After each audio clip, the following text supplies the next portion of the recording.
اعراب کے متعلق ہے، تو سب سے پہلے ہم جانتے ہیں کہ اعراب کی کیفیت کے اعتبار سے اسم کی 3 قسمیں ہیں: اعراب لفظی، اعراب تقدیری، اعراب محلی۔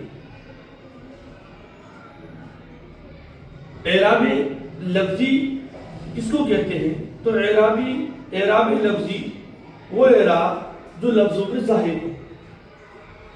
اعراب تقدیری وہ اعراب جو اسم پر لفظوں میں نہ ہو لیکن مان لیا جائے، جیسے موسیٰ، سلمہ وغیرہ۔ اب یہ حالت رفیع، حالت نسبی، حالت جری ہر حال میں اسی طریقے سے ہوگا۔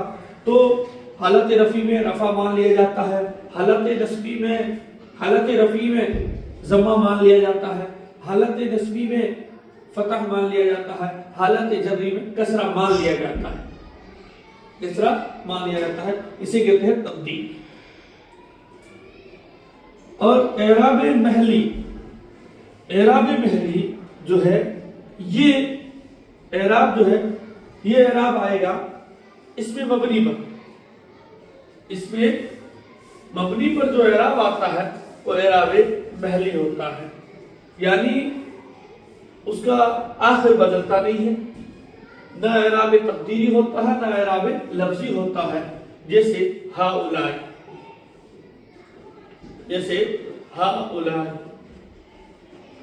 یہ ہؤلاء کے اندر جو جیسے کسرہ ہے آگے، بس یہ اعراب محلی ہے، یہ ہر حال میں اسی طرح رہے گا، حالت رفیع، حالت نسبی اور حالت جری، جس کا آخر بدلے گا نہیں، تو اس کو کہیں گے اعراب محلی۔ جو اس میں مبنی پر آتا ہے اسے اعراب محلی کہا جاتا ہے۔ اب ہم جانتے ہیں کہ اسم کے جو اعراب ہوتے ہیں وہ 3 ہوتے ہیں، یہ ہمیشہ ذہن میں رکھیں کہ اسم کا اعراب 3 ہوگا: رفع، نصب، جر۔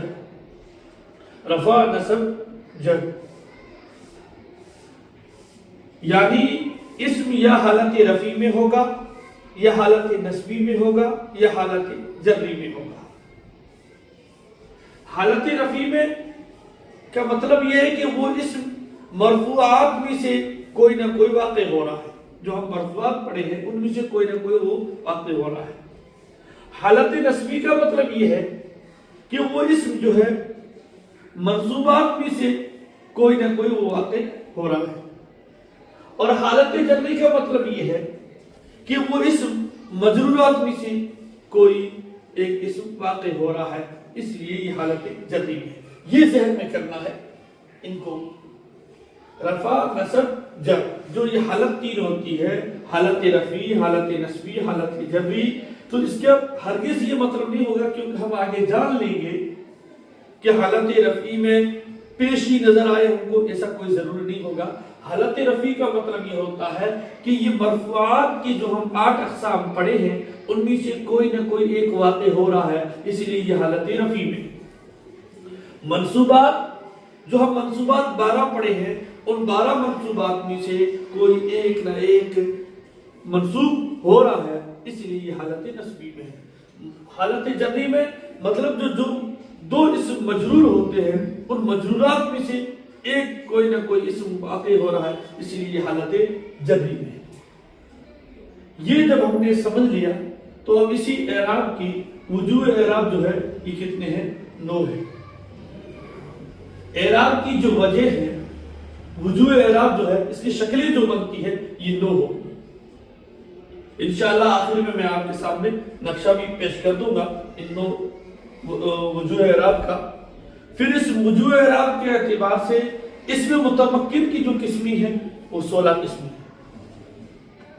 وہ کیا ہے؟ 16 قسمی۔ چلو ہم اب ان کو 16 قسمی کو جانتے ہیں۔ نمبر 1، مفرد منصرف صحیح۔ مفرد منصرف ہو یعنی غیر منصرف نہیں ہو، صحیح ہو یعنی غیر صحیح نہ ہو۔ جب اسم مفرد منصرف صحیح ہوگا، جیسے زید، یا اسم جارے مجرا صحیح ہو جیسے دلون زبیب، یا جمع مکسر منصرف ہو، یا جمع مکسر منصرف ہو۔ اور یہ ہم سب جان چکے ہیں صحیح کسے کہتے ہیں، قائم مقام صحیح کسے کہتے ہیں، جمع مکسر کسے کہتے ہیں، یہ ہم پچھلے درسوں میں بتا چکے ہیں اور آپ جان چکے ہیں۔ تو جب اسم مفرد منصرف صحیح ہوگا یا جار مجرور صحیح ہوگا یا جمع مکسر منصرف ہوگا تو اس وقت ان تینوں اسموں کا اعراب جو ہوگا حالت رفع میں ضمہ ہوگا، حالت نصبی میں فتح ہوگا، حالت جری میں کسرہ ہوگا۔ ان تینوں قسموں کا اعراب، یہ تین قسم، ان 16 قسموں میں سے 3 قسم یہ ہے، مفرد منصرف صحیح، جار مجرا صحیح، جمع مکسر منصرف۔ ان تینوں قسموں کا اعراب یعنی یہ جب واقع ہوگی اور اس وقت ان کا اعراب جو ہوگا، اگر یہ حالت رفع میں واقع ہو رہی ہے تو ان کے اوپر ضمہ ہوگا، حالت نصبی میں واقع ہو رہی ہے تو ان کے اوپر فتح ہوگا، اور حالت جری میں واقع ہو رہی ہے تو یہ ان کے اوپر کیا ہوگا، کسرہ ہوگا۔ جیسے مثال سے سمجھی، مفرد منصرف صحیح جاء زید، جاء زید، زید مرفوعات کے آپ میں سے فاعل ہے یعنی حالت رفع میں ہے، تو جب حالت رفع میں تو ضمہ اس کے اوپر آ گیا زید۔ جاء دلو، جار مجرور صحیح کی مثال ہے، قائم مقام صحیح بھی کہہ سکتے ہو، یہ بھی فاعل واقع ہو رہا، فاعل کیا ہوتا ہے مرفوعات میں سے حالت رفع میں، اور حالت رفع میں جار مجرور صحیح کا اعراب جو آتا ہے وہ ضمہ آتا ہے۔ رجال جمع مکسر منصرف ہے، اور جمع مکسر منصرف ہے، اور جاء کا کیا بننا ہے، فاعل بننا ہے، اور فاعل مرفوعات میں سے ہے یعنی حالت رفع میں ہے، تو حالت رفع میں جمع مکسر کا کیا اعراب ہوگا، ہم دیکھیں گے کہ جمع مکسر کا اعراب حالت رفع میں ضمہ ہوتا ہے، تو یہاں پر ضمہ آ گیا رجال۔ بس اس طرح ہر ایک مثال کو ہم کو سمجھنا ہے۔ اور رأیت زیدا دلوا رجالا،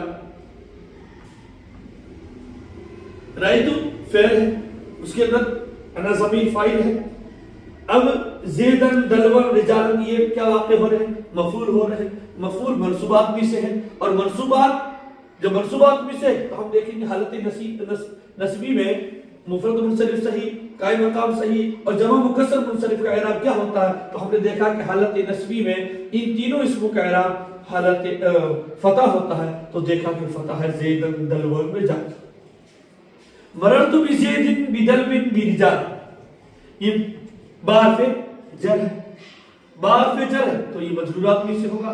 ہم نے دیکھا کہ حالت جری میں، حالت جری کس کو کہتے ہیں کہ جب اسم مجرورات میں سے کوئی ایک واقع ہو رہا ہو، تو حالت جری میں کیا ہوگا اس کا اعراب، مفرد منصرف صحیح کا یا جار مجرور صحیح کا یا جمع مکسر کا، تو ہم نے ادھر دیکھا کہ حالت جری میں کیا ہوتا ہے، کسرہ ہوتا ہے، تو ان تینوں کے نیچے کسرہ آیا ہے، بزید بدلو برجال۔ بس یہ سمجھنا ہے ہم کو، یہ دیکھنا ہے کہ وہ اسم کون سا ہے، مفرد منصرف صحیح ہے، جار مجرور صحیح ہے یا جمع مکسر منصرف ہے۔ اگر ان تینوں میں سے کوئی اسم آ رہا ہے، اب اس کے اوپر کون سا اعراب آئے گا تو ہم اس کی حالت کو دیکھیں گے۔ اگر وہ حالت نصبی میں ہے تو فتح آئے گا، اور اگر وہ حالت جری میں ہے تو کسرہ آئے گا، اور اگر وہ حالت رفعی میں ہے تو ضمہ آئے گا۔ بس ان تینوں اسموں کا اعراب جو ہے وہ اس طریقے سے آئے گا۔ امید ہے کہ آپ کو یہ سمجھ میں آ گیا ہے۔